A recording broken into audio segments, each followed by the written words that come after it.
শ্রীরাম জন্মভূমি অযোধ্যা। সরায়ু নদীর তীরে এই পবিত্র স্থান, যা ভারতের সপ্তপুরীর অন্যতম।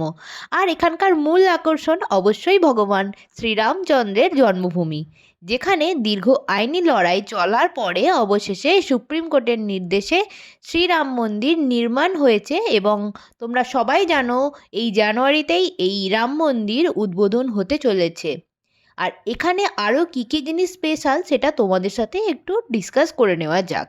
এখানে আছে হনুমান গড়ি, যেটা শ্রীরামচন্দ্র নিজের মৃত্যুর পর চিরঞ্জীবী হনুমানকে থাকার নির্দেশ দিয়েছিলেন অযোধ্যা রক্ষার জন্য, ও আশীর্বাদ করে বলেছিলেন রাম মন্দির দর্শনের পূর্বে হনুমানগড়ি দর্শন না করলে সেই দর্শন সম্পন্ন হবে না।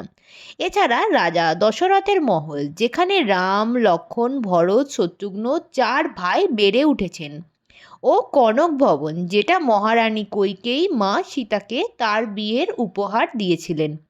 এছাড়াও আছে সরায়ু নদীর তীরে রাম কি পৌড়ি, যেখানে দীপাবলিতে প্রচুর দ্বীপ প্রজ্বলিত হয়। আর তোমরা সবাই জানো, বর্তমানে গোটা অযোধ্যা নগরী জুড়ে একটা যেন নির্মাণ যজ্ঞ চলছে, যেন গোটা শহর তৈরি হচ্ছে নতুনভাবে।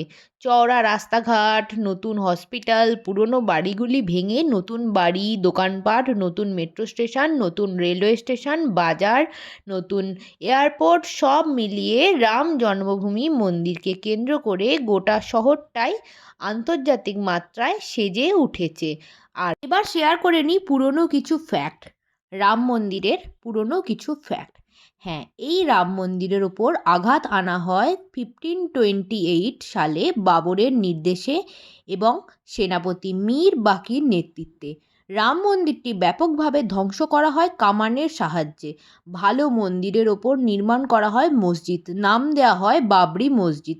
আজ থেকে প্রায় 500 বছর আগে শুরু করে হিন্দু সমাজের সাধু সন্তরা রাম মন্দির ধ্বংস করে মসজিদের নির্মাণ মেনে নিতে একদমই পারেননি।